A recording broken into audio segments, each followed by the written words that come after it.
Hello students, welcome to career part tuition classes.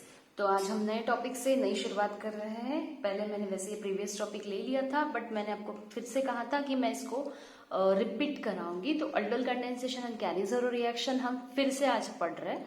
ठीक है, तो अल्डोल कंडेंसेशन का जो कुछ पार्ट रह गया था, जो मैकेनिज्म पार्ट था, जो मैंने आपको प्रीवियस क्लास में नहीं एक्सप्लेन किया था, वो मैं फिर से आपको बताती हूँ। वैसे मैकेनिज्म स्टेट बोर्ड्स में आते नहीं है, बट जो कॉम्पिटिटिव एग्जाम्स दे रहे बच्चे उनके लिए काफी इंपॉर्टेंट है।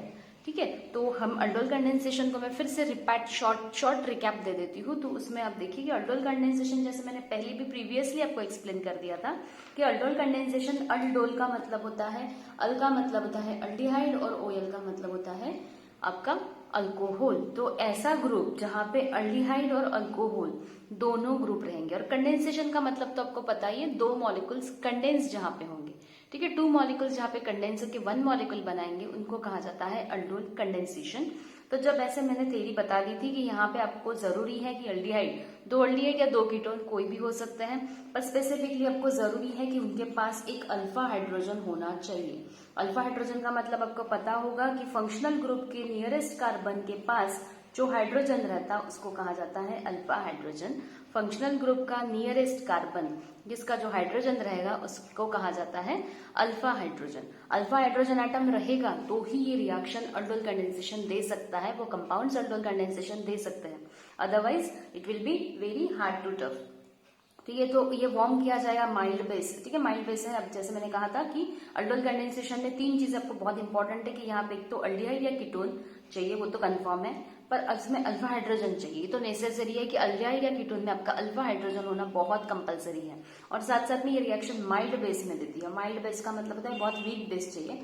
स्ट्रॉन्ग बेस डालोगे तो शायद से रिएक्शंस बहुत ज्यादा फास्ट फॉरवर्ड नहीं होंगी या प्रॉपर नहीं होगी। इसलिए यहाँ पे सोडियम कार्बोनेट या फिर 2% NaOH बहुत बहुत मिनिमम, ठीक है, बहुत बेस मिनिमम में होना चाहिए। ऐसे दो रिएक्टेंट्स आप लेने पड़ेंगे। और जब दो अल्डिहाइड या कीटोन कंडेंस होंगे, ठीक है, कंडेंस होगी, कंडेंस होने के बाद आपको प्रोडक्ट्स मिलेंगे। तो यहाँ पे अगर अल्डिहाइड अपने कंडेंस कर रहे हो तो बीटा हाइड्रोक्सी अल्डिहाइड करके प्रोडक्ट मिलता है, और अगर कीटोन कंडेंस कर रहे हो तो बीटा हाइड्रोक्सी कीटोन मिलता है।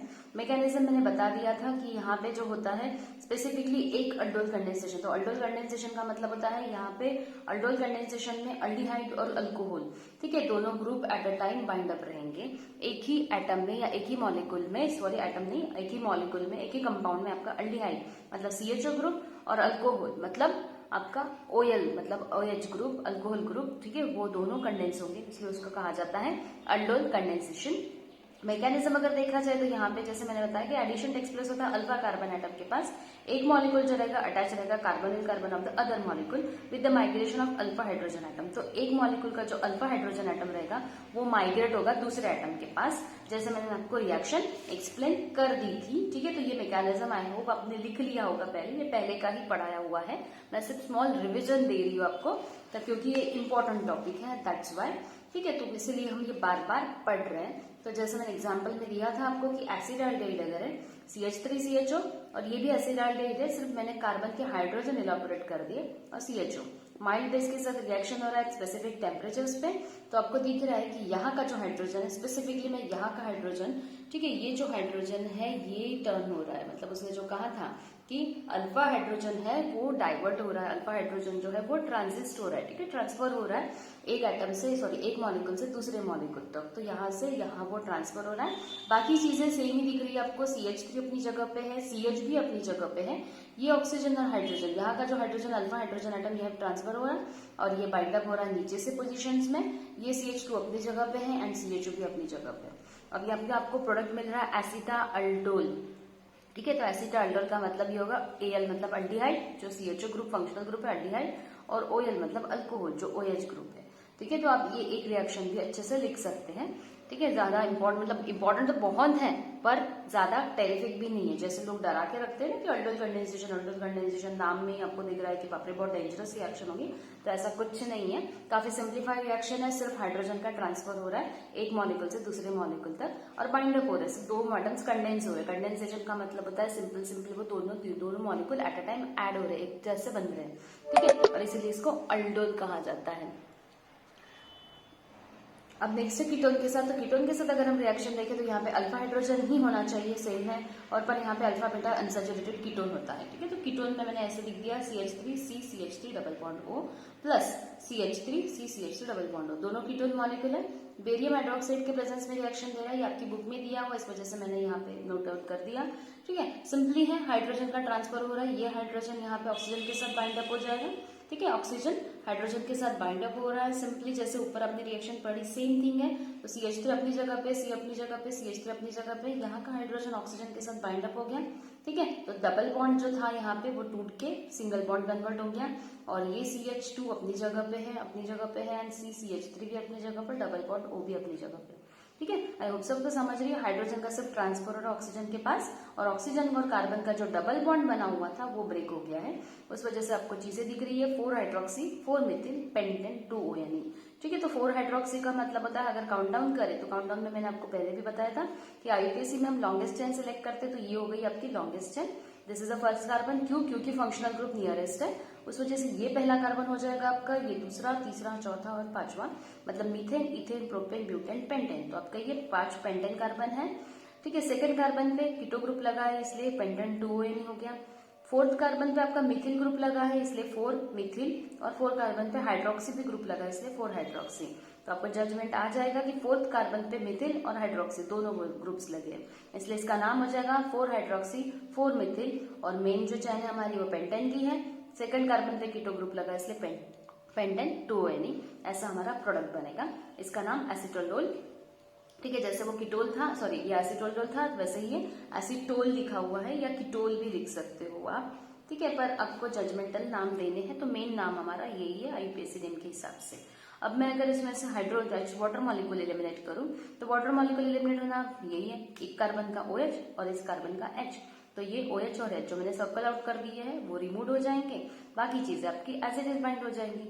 अब ए कार्बन और ए कार्बन का जो एक एक बॉन्ड ब्रेक हो गया है, तो उसकी वजह से ये दो कार्बन के बीच में डबल बॉन्ड बन जाएगा। ठीक है, तो उस वजह से आप देखिए, ध्यान से देखिए यहाँ पे कि यहाँ पे स्पेसिफिकली CH3 CCH3 CH2, तो यहाँ पे कार्बन और कार्बन का एक एक बॉन्ड ब्रेक हो रहा है, OH और H2 बना रहा है, उस वजह से बाकी चीजें वैसे की वैसी है, सिर्फ कार्बन और कार्बन के बीच में यहाँ पे डबल बॉन्ड बन चुका है। ठीक है, तो CH3 CH3 double bond C double bond और CH3, तो इसका नाम होगा मेन, हमारा जो चैन बनती है लॉन्गेस्ट चैन है। ठीक है, तो 1 2 3 4 5। ठीक है, तो उस वजह से उसने 4 कार्बन पे, तो यहाँ पे फंक्शनल ग्रुप जैसे यहाँ से पास में है, उस वजह से मैंने यहाँ से काउंटिंग की। ठीक है, तो 4th कार्बन पे मिथिल लगा, इसलिए इसका नाम होगा 4 मिथिल। 5 कार्बन है इसलिए पेंट, 3rd कार्बन पे डबल बॉन्ड है इसलिए 3rd EN, और 2nd कार्बन पे कीटो ग्रुप लगा इसलिए 2 ONE। ठीक है, 4 मिथिल, 4 कार्बन पे मिथिल है इसलिए 4 मिथिल, 5 कार्बन है इसलिए पेंट, 3rd कार्बन के बाद डबल बॉन्ड है, डबल बॉन्ड को हम ENE से एक्सप्लेन करते हैं इसलिए EN, और 2nd कार्बन पे कीटो ग्रुप लगा इसलिए 2 ONE, इस तरीके का आपका ये नाम होगा। तो ये तो हो गया हमारा मेन अल्डोल कंडेंसेशन का रिएक्शन। ठीक है, पर अगर आपको स्पेसिफिकली अल्डोल कंडेंसेशन के स्पेसिफिक प्रोडक्ट्स पूछ रहे हैं, ठीक है, जैसे क्रॉस अल्डोल वगैरह, तो क्रॉस अल्डोल कंडेंसेशन भी मैं बता देती हूँ। क्रॉस अल्डोल का मैंने यहाँ पे आपको उस दिन एक्सप्लेनेशन दे दिया था कि जब अल्डिहाइड या कीटोन, ठीक है, तो उनके पास अल्फा हाइड्रोजन होते हैं, तो अल्डिहाइड या कीटोन, स्पेसिफिकली अल्डिहाइड और कीटोन जब रिएक्ट होते हैं तो उनके पास स्पेसिफिक प्रोडक्ट्स बनते हैं। 4 तरीके के अलग अलग प्रोडक्ट्स बन सकते हैं, पर ये 4 प्रोडक्ट्स कब बनते हैं, तो 4 प्रोडक्ट्स आपको दिए हुए है बुक में, पर उन्होंने ये एक्सप्लेन नहीं कहा कि ऐसी चीजें, ठीक है, जब उनके पास अल्फा हाइड्रोजन रहेंगे तभी ये रिएक्शन पॉसिबल है। ठीक है, तो ये आपकी बुक की रिएक्शन है, तो आप एज इट इज ऐसे के ऐसे लिख सकते हो, इसका मैकेनिज्म हमें ड्रॉ नहीं करना है, मैकेनिज्म आपको नहीं पूछा जाता, वो कॉम्पिटिटिव में आता है फिलहाल के। ठीक है, तो मैं आपको बताती हूँ कि क्रॉस अल्डोल कंडेंसेशन में हमारे अगर जैसे यहाँ पे इथेनॉल और प्रोपेनॉल है, तो मुझे 4 तरीके के प्रोडक्ट्स मिल रहे हैं, क्रोटोनाल्डिहाइड, एक 2 मिथिल पेंटेन 2NL, एक 2 मिथिल ब्यूटेनॉल और पेंटोनॉल। और ये इस तरीके के प्रोडक्ट्स बने कैसे हैं, तो आइदर और ये रिएक्शंस होती हैं। अगर से प्रोपेनल, ठीक है, प्रोपेनल का रिएक्शंस हो रहा है तो वो कुछ इस तरीके से मिलेगा, दोनों मिलकर रिएक्शन दे रहा है तो इस तरीके से मिलेगा। ठीक है, तो ये वैरायटीज में होते हैं, मतलब 4 तरीके के प्रोडक्ट्स जो बन रहे हैं तो ये दोनों के कॉम्बिनेशन से बनते हैं और ये वैरायटीज में मिलते हैं। ठीक है, जैसे मैंने आपको एक सिंप्लीफाई रिएक्शन बना दी, ये क्रॉस अल्डोल कंडेंसेशन की अपनी थोड़ी टफ रिएक्शन बोल सकते हैं, इथेनॉल और प्रोपेनॉल। तो मैंने छोटी सी रिएक्शन ड्रॉ कर दी है पहले, अब वो समझने की कोशिश कीजिए, देन इसके बाद आप ये ट्राई कीजिए, तो आपको होप सो आपको जल्दी से समझ जाएगा। ठीक है, तो क्रॉस अल्डोल कंडेंसेशन में जैसे स्पेसिफिकली मेंशन हो गया ठीक है। तो क्रॉस एल्डिहाइड कंडेंसेशन में क्या होगा, स्पेसिफिक चीजें हैं कि नोट डाउन कीजिए, मैंने नोट करके लिखा भी है यहाँ पे। तो नोट ये है कि अगर वन सबस्ट्रेट में, ठीक है, मैंने कहा कि दोनों एटम, हमारा एल्डिहाइड कंडेंसेशन कब होता है, जब हमारे दोनों रिएक्टेंट्स, ठीक है, दोनों रिएक्टेंट्स जो होंगे, स्पेसिफिकली दोनों रिएक्टेंट्स के पास अल्फा हाइड्रोजन होना चाहिए, ठीक है, ये तो हमारा कंपलसरी चीज है।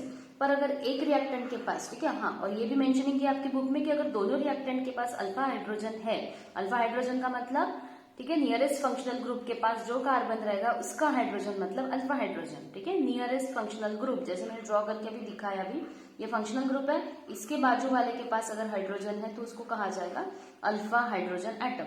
अब हर एक के पास ऐसा नहीं होगा क्योंकि फॉर्मेल्डिहाइड के पास ऐसी चीज नहीं है, ठीक है। तो अगर मैंने एसिटाल्डिहाइड बनाया तो आपको वहां पे अल्फा हाइड्रोजन मिल जाएगा। उस वजह से एसिटाल्डिहाइड पर्टिकुलरली बहुत सी अल्डोल कंडेंसेशन रिएक्शन देता है, क्रॉस्ड अल्डोल, सॉरी। तो क्रॉस्ड अल्डोल का मतलब ही होता है दो रिएक्टेंट्स, दो सबस्ट्रेट जब रिएक्ट होंगे और अलग अलग प्रोडक्ट्स मिलाएंगे, तो जब दो अल्फा प्रोडक्ट्स है, ठीक है, दोनों रिएक्टेंट के पास अल्फा हाइड्रोजन है, तब ये 4 तरीके के प्रोडक्ट्स बनाता है, ठीक है। It will be very important कि ये 4 प्रोडक्ट्स कब बनाएगा, जब दोनों रिएक्टेंट के पास, मतलब जो दोनों हमने मॉलिक्यूल्स लिए उनके पास अगर अल्फा हाइड्रोजन है तो वो इस तरीके के 4 प्रोडक्ट्स बनाएगा। पर अगर एक ही रिएक्टेंट के पास, मेरे एक ही रिएक्टेंट के पास अल्फा हाइड्रोजन है, ठीक है, एक ही रिएक्टेंट के पास अल्फा हाइड्रोजन है, तो सिर्फ ये 2 तरीके के प्रोडक्ट देता है। ये काफी इंपॉर्टेंट थिंग है, इसलिए आप इसको अच्छे से याद रखिए, ये कभी कभी कॉम्पिटिटिव में भी आ जाता है, उस वजह से आप इसको अच्छे से याद रखिए। मैंने यहाँ नोट करके लिखा है कि one substrate contain alpha hydrogen atom, अगर एक ही सबस्ट्रेट के पास अल्फा हाइड्रोजन है तो वो सिर्फ 2 प्रोडक्ट देगा, अगर दोनों सबस्ट्रेट के पास आपका अल्फा हाइड्रोजन है तो तब वो 4 प्रोडक्ट्स दे सकता है। जैसे यहाँ पे मैंने रिएक्शन दी है फॉर्मेल्डिहाइड की और एसिटाल्डिहाइड की। तो फॉर्मेल्डिहाइड मतलब HCHO और CH3CHO, तो यहाँ पे अल्फा हाइड्रोजन नहीं है, मैंने मेंशन किया है, ठीक है, जो लिख रहे हैं properly notes, no alpha hydrogen atom, formaldehyde के पास कोई अल्फा हाइड्रोजन एटम नहीं है। वैसे ही आपको दिख रहा है कि एसिटाल्डिहाइड के पास हमारा अल्फा हाइड्रोजन है, वो तो इंपॉर्टेंट है ना, है ही। तो एसिटाल्डिहाइड फंक्शनल ग्रुप ये है और ये कार्बन के पास हाइड्रोजन, तो ये हो गया अल्फा हाइड्रोजन एटम। तो जब ये दोनों रिएक्ट होंगे तो आपको कुछ इस तरीके से प्रोडक्ट मिलेगा, मैंने इसको शो ऑफ करके लिखा दिया। CH3CHO मैंने किस तरीके से मेंशन किया, CH3, ठीक है, CH3CHO। और अल्डोल कंडेंसेशन का मतलब ही होगा, ठीक है, कंडेंसेशन मतलब 2 मॉलिक्यूल जुड़ रहे पर रिमूवल ऑफ वाटर हो रहा है, ये हमेशा याद रखिएगा, ठीक है। यहाँ पे वाटर मॉलिक्यूल को सिर्फ एलिमिनेट करना, अल्डोल कंडेंसेशन में आपको, जैसे हमने सिर्फ अल्डोल कंडेंसेशन में देखा था तो वहां पे सिर्फ कंडेंस हो रहे थे 2 एटम्स, पर क्रॉस्ड अल्डोल कंडेंसेशन में वाटर मॉलिक्यूल का रिमूवल होना बहुत ज्यादा नेसेसरी है। तो वाटर मॉलिक्यूल यहाँ पे हमेशा रिमूव होंगे, ये कंपलसरी करके याद रखिएगा। तो जैसे यहाँ पे मैंने मेंशन किया है CH3CHO, ये हो गया एसिटाल्डिहाइड। अगर 2 एसिटाल्डिहाइड रिएक्ट हो रहे CH3CHO तो दोनों के पास अल्फा हाइड्रोजन है, तो इनके पास कंपलसरी हो सकते हैं कि अलग अलग 4 तरीके के प्रोडक्ट्स बनाए। मैंने फिलहाल आपको 2 प्रोडक्ट्स बना के दिए हैं, ठीक है। तो CH3CHO CH3CHO, तो इस तरीके से रिएक्शंस हो रहा है, ठीक है। तो रिएक्शंस में क्या दिख रहा है आपको कि CH3, ठीक है, क्या है यहाँ CH3 मैंने ऐसे कैसे लिख दिया, ये H और O, H2O बाहर निकल गया है, ठीक है, उस वजह से हमारा बचता है, ठीक है, H2 निकल गया तो ये बचा CH जो मैंने लिख दिया है, ये बचा CH जो अब मैंने डबल बॉन्ड के साथ लिखा, क्यों, क्योंकि कार्बन, एक कार्बन की भी वैलेंसी कम हो गई, इस कार्बन की भी वैलेंसी कम हो गई, उस वजह से कार्बन और कार्बन के बीच में डबल बॉन्ड बन गया। और CHO, सिंपल चीज है, H2O निकाल दीजिए, बाकी सारी चीजें आप जोड़ दीजिए, ठीक है। तो इस तरीके से प्रोडक्ट मिलेगा। अगर एसिटाल्डिहाइड और फॉर्मेल्डिहाइड जुड़ रहा है, ठीक है, जैसे CH3CHO और HCHO, तो फॉर्मेल्डिहाइड के पास नो अल्फा हाइड्रोजन, यहाँ पे अल्फा हाइड्रोजन नहीं दिख रहा आपको, तो आपको इस तरीके का प्रोडक्ट मिलेगा, ठीक है। जैसे मेंशनिंग है H और O H2O करके बाहर निकल रहा है, फिर से मैंने H2O रिमूव कर दिया, ठीक है। अब बचा मेरा क्या, तो जैसे दिख रहा है आपको CH2, ये बचा हुआ है CH2, ठीक है, डबल बॉन्ड के साथ CH जुड़ा हुआ है और CHO। सिंपल थिंग है, काफी सिंपल। अगर दोनों एसिटाल्डिहाइड रिएक्ट हो रहे तो आपको इस तरीके से कुछ अलग अलग प्रोडक्ट्स मिलेंगे। अगर सिर्फ एसिटाल्डिहाइड और फॉर्मेल्डिहाइड रिएक्ट हो रहा है तो इस तरीके से प्रोडक्ट मिल सकते हैं। तो ये डिफरेंट प्रोडक्ट्स कैसे जनरेट होंगे हमारे, तो हमारे जो रिएक्टेंट्स होंगे उस पर पर्टिकुलरली ये डिपेंड्स करते हैं, ठीक है। तो it's will be very important है aldol condensation, sorry cross aldol condensation, तो उससे भी इंपॉर्टेंट है। मैकेनिज्म्स बहुत बार आते हैं, जैसे मैंने और कुछ रिएक्शंस ड्रॉ करके दी हैं। हाँ, अगर आप ये लिख रहे होंगे तो इसका स्क्रीनशॉट प्रॉपर्ली ले लीजिए, ये नोट डाउन भी बहुत इंपॉर्टेंट है, ठीक है। तो इसको प्रॉपर्ली लिख लीजिए, आई होप सबको ये प्रॉपर्ली दिख रहा होगा, है ना, तो प्रॉपर्ली दिख ही रहा होगा। तो सेटअप है, हाँ, तो आप इसका स्क्रीनशॉट ले लीजिए और ये इंपॉर्टेंट है, लिख लीजिएगा, ये आपकी बुक में नहीं मिलेगा आपको। बुक की जो रिएक्शन है वो मैंने ड्रॉ करके दी है और वो स्लाइटली कॉम्प्लिकेटेड भी है, तो आप ये भी रिएक्शन इस तरीके की लिख सकते हैं। और मोस्ट इंपॉर्टेंट टॉपिक है, आपको ये नोट करना है, अगर दोनों रिएक्टेंट के पास अल्फा हाइड्रोजन है तो आपको 4 तरीके के प्रोडक्ट्स मिलेंगे, पर अगर एक ही रिएक्टेंट के पास आपका अल्फा हाइड्रोजन है, ठीक है, तो उसमें आपको 2 ही प्रोडक्ट्स मिल सकते हैं। तो यहाँ पे जैसे दिख रहा है, अगर एसिटाल्डेहाइड और फॉर्मेल्डिहाइड रिएक्ट हो रहा है तो एसिटाल्डेहाइड सिर्फ एसिटाल्डेहाइड के साथ कंडेंस होगा तो आपको इस तरीके से मिलेगा, और एसिटाल्डेहाइड फॉर्मेल्डिहाइड के साथ मिलेगा तो इस तरीके से, मतलब आपको 2 ही प्रोडक्ट्स यहाँ पे बन सकते हैं या मिल सकते हैं। ये भी मैंने कुछ बना के दी है, जैसे अल्डिहाइड प्लस कीटोन का अगर फॉर्म हो रहा है तो अल्डिहाइड प्लस कीटोन अगर रिएक्ट हो रहा है तो आपको 4 तरीके के प्रोडक्ट्स बन सकते हैं। तो ये भी क्रॉस वर्ल्डोल कंडेंसेशन का ही फॉर्म है। तो जैसे यहाँ पे मेंशन है CH3CHO अल्डिहाइड है, CH3CHO डाइल्यूट NaOH, क्योंकि हमने बताया है कि अल्डोल कंडेंसेशन में हमारा NaOH जो रहेगा वो वीक रहेगा। ये रिएक्शन में दिख रहा है तो हाइड्रोजन रिमूव हो रहा है, तो प्रोटोनेशन हो रहा है, मतलब हाइड्रोजन निकल रहा है। CH2CHO का हाइड्रोजन रिमूव होके यहाँ पे कीटोन के साथ बाइंड अप होगा, ठीक है। तो ये हो गया हमारा अल्डिहाइड, ये हो गया हमारा कीटोन। अब जनरली मैंने अल्डिहाइड और कीटोन का जब रिएक्शन मिल रहा है, ठीक है, दिस अल्डिहाइड और ये कीटोन, तो इसका जो हाइड्रोजन था ये यहाँ पे ऐड हो रहा है। अब जनरली समझ लीजिए कि जो प्रोटोनेशन हो रहा है, मतलब हाइड्रोजन जो निकल रहा है CH2 का, तो मैंने यहाँ पे मेंशनिंग करा है एरो से, तो ये जो H+ है ये ऑक्सीजन के साथ बाइंड अप होता है। कंडेंसेशन का मतलब वही है ना, हाइड्रोजन का एक एटम का हाइड्रोजन, एक मॉलिक्यूल का हाइड्रोजन दूसरे मॉलिक्यूल के ऑक्सीजन के साथ बाइंड अप हो रहा है, मतलब एक मॉलिक्यूल का हाइड्रोजन ट्रांसफर हो रहा है दूसरे मॉलिक्यूल के पास। तो सिंपल चीज है, आप अच्छे से ध्यान दीजिए। ये मैंने CH3, ठीक है, ये वाला कंपाउंड मैंने वैसे के वैसे लिख दिया CH3CCH3, याद देखिए CH3CCH3, ये ऑक्सीजन के साथ हाइड्रोजन बाइंड अप हो गया, इस वजह से ये OH बन गया, दिस विल बी OH। फिर बचा आपका ये CH2, ठीक है, CH2 है क्योंकि इसका ही हाइड्रोजन ट्रांसफर हुआ था, तो ये CH2 और CHO। आप इधर से उधर भी लिख सकते हो, पर जजमेंटल है कि मैंने CH3CCH3 पहले लिख दिया है, ठीक है। तो CH3CCH3, यहाँ का हाइड्रोजन यहाँ पे ट्रांसफर हुआ, इस वजह से OH बन गया है। ये CH2 एज इट इज है, CH2 और CHO, ठीक है। तो इस तरीके से आपका रिएक्टेंट बनते हैं।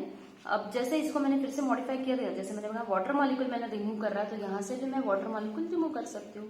वाटर मॉलिक्यूल रिमूव कर दिया तो बचा क्या हमारा CH3CCH3 double bond CH simple चीज दिख रही है। ये कार्बन का एक हाइड्रोजन ऑक्सीजन एक बॉन्ड कम हो गया, ये कार्बन का एक बॉन्ड कम हो गया, उस वजह से उनके बीच में बन गया है डबल बॉन्ड। ये आपका पहला प्रोडक्ट है। इफ आइदर और, ठीक है, यहाँ पे अल्डिहाइड और कीटोन रिएक्ट हो रहे तो इस तरीके का रिएक्शन मिलेगा। अगर सिर्फ कीटोन रिएक्ट हो रहे, दोनों कीटोन अगर रिएक्ट हो रहे तो देखिए, तो यहाँ पे दोनों कीटोन रिएक्ट होंगे, मतलब CH3C double bond CH3 and CH3C double bond H। तो ये हमको यहाँ पे नोट करना है कि यहाँ के 2 हाइड्रोजन, ठीक है, और इसका एक ऑक्सीजन, तो यहाँ पे मैं नोट कर देती हूँ 2 हाइड्रोजन यहाँ के और एक ऑक्सीजन यहाँ का रिमूव हो रहा है। तो जैसे यहाँ पे स्पेसिफिकली चीज आएगी आपकी CH3 एज इट इज जाएगा, ठीक है, CH3 का, तो जैसे यहाँ के 2 हाइड्रोजन हो रहे हैं, यहाँ के 2 हाइड्रोजन, कोई भी हाइड्रोजन, कोई भी कार्बन के आप हाइड्रोजन रिमूव किया, ऑक्सीजन रिमूव कीजिए, तो एक CH3 एज इट इज रहेगा जो यहाँ पे है, ठीक है। फिर ये CH के, ठीक है, 2 हाइड्रोजन निकले, इस वजह से ये CH यहाँ गया, ठीक है। फिर यहाँ पे दिख रहा है आपको ये ऑक्सीजन निकला है, तो ये CH बचा हुआ है, ठीक है, और ये as it is bind up हो गया ग्रुप। समझ में आ रहा है? 2 हाइड्रोजन इसके निकाले, एक ऑक्सीजन यहाँ का निकाला मैंने, रिमूवल ऑफ वाटर मॉलिक्यूल। तो CH3 एज इट इज अपनी जगह पे है, इसके 2 हाइड्रोजन निकले, CH3 में से 2 हाइड्रोजन निकाल दो तो CH। अब बचा डबल बॉन्ड, क्यों? क्योंकि ये कार्बन का भी एक ऑक्सीजन कम हो गया और इस कार्बन के भी 2 हाइड्रोजन कम हो गए, उस वजह से ये बचा है CH, तो मैंने डबल बॉन्ड CH लिख दिया, ये बना C डबल बॉन्ड और ये CH3। इस तरीके से आपको यहाँ पे समझ में आ जाएगा। आगे अगर इस तरीके से दिख रहा है तो जैसे ये एसिटाल्डेहाइड है, ठीक है, नाम आप लिख लीजिए। अभी तो आप इतने पर्टिकुलरली होशियार हो ही गए होंगे कि नाम आपको पता होंगे। हाँ, नाम लिखने की कोशिश कीजिए, मैंने जानबूझ के नाम नहीं लिखे, आप मुझे नाम लिख के बताइए क्या यहाँ नाम बनेंगे आपके प्रोडक्ट्स के, ठीक है। तो जैसे नेक्स्ट रिएक्शन हमारा CH3CHO मतलब एसिटाल्डेहाइड और CH3C डबल बॉन्ड H, ठीक है, ये भी तो एसिटाल्डेहाइड ही है भाई, सिर्फ लिखने का पैटर्न अलग है। ये CH3CHO मैंने डायरेक्टली लिख दिया और यहाँ पे CH3C डबल बॉन्ड H लिख दिया। इसमें भी बहुत से बच्चे कंफ्यूज हो जाते हैं, इस वजह से आप पर्टिकुलरली नाम अच्छे से याद रखिए। अब ये दोनों जब रिएक्ट होंगे तो इसमें से भी ये ऑक्सीजन निकाल दीजिए, इसके 2 हाइड्रोजन निकाल दीजिए, प्रोडक्ट तो सेम ही बनेंगे, ठीक है, जैसे दिख ही रहा है आपको। सिमिलर थिंग्स है, सिर्फ यहाँ पे क्या था हमारा, दोनों कीटोन थे, उस वजह से यहाँ पे एंडिंग में CH3 आया था। यहाँ पे हमारा अल्डिहाइड, उस वजह से यहाँ पे एंडिंग में हमारा CH हो जाएगा, ठीक है। तो जैसे यहाँ के ऑक्सीजन, यहाँ का हाइड्रोजन, तो सिंपल चीज है। फिर से मैंने CH3 लिख दिया, ये CH3 है, ये वाला CH3 यहाँ आ गया, ये CH3 के 2 हाइड्रोजन निकल गया, उस वजह से ये बन गया CH, इसका ऑक्सीजन निकल गया H2 बन गया, उस वजह से ये बना CH, ये बना CH और ये CHO फंक्शनल ग्रुप है, तो यहाँ पे भी हमारा H2 मॉलिक्यूल रिमूव हो रहा है, यहाँ पे भी H2 मॉलिक्यूल रिमूव हो रहा है। ठीक है, तो H2 मॉलिक्यूल हमारे यहाँ से रिमूव होते जा रहे हैं और इस तरीके से हमारे प्रोडक्ट्स बनते जा रहे हैं। अब आइदर और हमारे दोनों कीटोन्स भी अगर रिएक्ट हो रहे हैं या एक अल्डिहाइड और एक कीटोन रिएक्ट कर रहे हैं, ठीक है, तो इस तरीके का प्रोडक्ट हमें मिला ही था। अब जैसे मैंने बताया कि अगर हमारा एक अल्डिहाइड एक कीटोन या दोनों कीटोन, ठीक है, या दोनों कीटोन या दोनों अल्डिहाइड अगर रिएक्ट होंगे तो कुछ इस तरीके की प्रोडक्ट्स भी बन सकते हैं। तो यहाँ पे आपको दिख रहा है कि अल्डिहाइड और कीटोन में स्पेसिफिकली अल्डिहाइड और कीटोन, और ये भी रिएक्शन हमारी पर्टिकुलरली है, ठीक है, अल्डिहाइड और कीटोन की, तो CH3 डबल बॉन्ड CH, मतलब दो मॉलिक्यूल्स जो है यहाँ का एक ऑक्सीजन निकल गया होगा और इस मॉलिक्यूल का जो है, सॉरी, इस मॉलिक्यूल का ऑक्सीजन और इसका दो हाइड्रोजन निकल गए होंगे, मतलब ये हमारा जो प्रोडक्ट बन सकता है, यहाँ पे आपका एक कीटोन होना, ठीक है, दोनों कीटोन्स, सॉरी स्पेसिफिकली यहाँ पे दोनों कीटोन्स की रिएक्शन है, 2 कीटोन्स मैं लिख देती हूँ, आप इसको ट्राई कीजिए बनाने का। दोनों कीटोन्स हैं, 2 कीटोन्स अगर रिएक्ट हो रहे हैं तो यहाँ पे इस तरीके का फोर्थ प्रोडक्ट आपको मिल जाएगा। दोनों कीटोन बनेंगे, मतलब ये मेरा reaction CH3 C double bond O CH3 और plus CH3 C double bond O CH3, तो आपको जजमेंट आ ही जाएगा, ठीक है, कि इसका ऑक्सीजन, ठीक है, मैं ब्लू पेन से बना देती हूँ, इसका ऑक्सीजन और इसके दो हाइड्रोजन, तो इसका ऑक्सीजन और इसके हाइड्रोजन रिमूव होंगे, मतलब ये चीज बनी ऐसी CH3 वैसे के वैसा लिखा है, इसके दो हाइड्रोजन निकल गए, मतलब ये बना डबल बॉन्ड CH, ये C double bond O CH3, तो ये दो कीटोन से आपको रिएक्शन मिल रही है, ठीक है, थोड़ा उल्टा सीधा हो गया, आप अच्छे से प्रॉपरली लिख लीजिएगा इसको। तो यहाँ पे आपको दिख रहा है कि दोनों अल्डिहाइड और दोनों कीटोन्स में अल्फा हाइड्रोजन है, उस वजह से यहाँ पे 4 तरीके के प्रोडक्ट्स मिलते हैं। सब आपको 4 प्रोडक्ट्स कब नहीं मिलेंगे, जब आपके सबस्ट्रेट के पास अल्फा हाइड्रोजन नहीं होगा, ठीक है। टॉपिक थोड़ा लेंदी है एंड मुझे पता है लेसन और भी लेंदी जा रहा है, बट सॉरी फॉर दैट, मैं जल्दी से जल्दी वाइंड अप करने की कोशिश करूंगी। अभी सिर्फ हमारे most of that 2 he lectures बचेंगे, 2 से 3 लेक्चर्स में ये आपका टॉपिक ही कंप्लीट हो रहा है। तो नेक्स्ट चैप्टर कौन सा लेना है वो बताइएगा मुझे। मुझे पता है कि आप मेरी वजह से बहुत बोर हो चुके होंगे, बट सॉरी फॉर दैट, क्योंकि आपकी स्टेट बोर्ड की बुक्स में काफी मिस्टेक्स है और उस वजह से वो धीरे धीरे टेक्स्ट प्लेस करना पड़ रहा है मुझे, ठीक है। मैं पढ़ाने के लिए कुछ भी नहीं पढ़ा सकती हूँ क्योंकि आपके फ्यूचर का सवाल है ये, उस वजह से ये बहुत इंपॉर्टेंट है, ठीक है। तो अल्डोल कंडेंसेशन बहुत इंपॉर्टेंट चीज है जो मैंने आज ली है और ये आप अच्छे से नोट डाउन कीजिएगा। नेक्स्ट है हमारा क्रॉस अल्डोल कंडेंसेशन, तो हो ही गया है, ठीक है। नेक्स्ट हमारा कैनिज़ेरो रिएक्शन जो मैं बता चुकी हूँ, मैं शॉर्टकट में बता देती हूँ। कैनिज़ेरो रिएक्शन में आपको क्रॉस अल्डोल कंडेंसेशन से उल्टे रिएक्शंस लर्न करनी है। उल्टा रिएक्शन का मतलब होगा रिएक्शन काफी इजी है, सिर्फ जैसे अल्डोल कंडेंसेशन में हमारा अल्फा हाइड्रोजन लग रहा था, पर कैनिज़ेरो में अल्फा हाइड्रोजन नहीं लगेगा। अल्डोल कंडेंसेशन में आपका वीक बेस लग रहा है, यहाँ पे आपका स्ट्रॉन्ग बेस लगेगा। और अल्डोल कंडेंसेशन में एक मॉलिक्यूल अल्डिहाइड या कीटोन के कंडेंस हो रहा है, पर यहाँ पे ये कैनिज़ेरो रिएक्शन आपकी ऑक्सीडो रिडक्शन रिएक्शन है, जो मैं पहले भी बता चुकी। ये ऑक्सीडो रिडक्शन का मतलब होता है एक का ऑक्सीडेशन तो दूसरे का रिडक्शन यहाँ पे नेसेसरी है, ये हम पहले भी पढ़ चुके हैं। मैं सिर्फ आपकी स्मॉल रिकैप ले रही हूँ। मैंने फॉर्मेल्डिहाइड का रिएक्शन बता दिया था, 2 फॉर्मेल्डिहाइड है, स्ट्रॉन्ग बेस के साथ रिएक्शन दे रहे हैं, तो HC, this will be O, this will be O और ONA, ठीक है। तो ये फॉर्मेट बन रहा है, सोडियम फॉर्मेट, समझ में आ रहा है। तो जैसे ये H मैं लिख देती हूँ, ये C मैंने लिख दिया, ये ऑक्सीजन लिख दिया और ये ONA मैंने पूरा का पूरा यहाँ पे बाइंड अप कर दिया, तो HCOONA। बचा क्या, ये कार्बन, एक हाइड्रोजन, 2 हाइड्रोजन, 3 हाइड्रोजन और 4 हाइड्रोजन और एक ऑक्सीजन। तो इस तरीके से मेरा प्रोडक्ट मिलता है CH3OH। इसमें आपको कोई ज्यादा सोचने की बात नहीं है, काफी इंपॉर्टेंट और काफी सिंपल रिएक्शन है, ठीक है। एक तो सोडियम फॉर्मेट बनेगा, ये कंपलसरी, क्योंकि स्ट्रॉन्ग बेस हम ले रहे हैं और स्ट्रॉन्ग बेस ले रहे हैं मतलब बेस आपका इंटरफेयर जरूर करेगा रिएक्शन में। वीक बेस में हम नहीं बोल सकते कि रिएक्शन में आएगा, पर स्ट्रॉन्ग बेस आपकी रिएक्शन में टेक्स पार्ट करता है। नेक्स्ट बेंजाल्डिहाइड के साथ अगर NaOH रिएक्शन दे रहा है तो CHO, ठीक है, बेंजाल्डिहाइड, 2 बेंजाल्डिहाइड बना दिया, NaOH बना दिया, सिंपल चीज है। सिर्फ यहाँ पे हाइड्रोजन था, यहाँ पे हाइड्रोजन की जगह मेरा पूरा बेंजीन रिंग बना, ठीक है। फिर CONA, as it is CONA, this is CO और ONA जो ऑरेंज कलर के पेन से बना हुआ है वो CONA बन गया और बचा हुआ जो था, ठीक है, कार्बन के साथ 2 हाइड्रोजन, तो CH2H, ये बना आपका बेंजील अल्कोहल। ये हमने पढ़ा हुआ था पहले भी प्रीवियस क्लासेस में, और मैं अल्डोल कंडेंसेशन और कैनिज़ेरो बार बार बता रही हूँ, 2 बार रिपीट हो रहा है हमारा, क्यों, क्योंकि इंपॉर्टेंट रिएक्शंस है, ठीक है, आती है हर साल। आप बोल सकते हो कि इसमें से कुछ ना कुछ आएगा जरूर, नॉट नेसेसरी कि एग्जाम में लिखने ही आएगा, कॉम्पिटेटिव में भी MCQ पॉइंट्स में बहुत सारी चीजें इनमें से आ सकती हैं, इसलिए बहुत इंपॉर्टेंट है, ठीक है। तो ये आप लोगों ने पहले भी पढ़ चुका है, ठीक है। इसमें नोट डाउन करने लायक यही पॉइंट है कि अल्फा हाइड्रोजन एटम नेसेसरी नहीं है, इसमें ये रिएक्शन आपकी स्ट्रॉन्ग बेस में होती है और ये एक ऑक्सीडो रिडक्शन रिएक्शन है। सिंपल रिएक्शन है, 2 एटम्स सेम लेने हैं, आपको NaOH के साथ बाइंड अप करना है, एक बनाना है फॉर्मेट कंपाउंड, ठीक है, सोडियम कंपाउंड, फॉर्मेट नहीं, सोडियम कंपाउंड, सोडियम के साथ जो भी बनेगा बाइंड अप होगा, और एक बनेगा अल्कोहल। तो it will be very necessary कि यहाँ पे एक सोडियम से रिलेटेड कंपाउंड बनेगा और एक अल्कोहल बनने वाले है।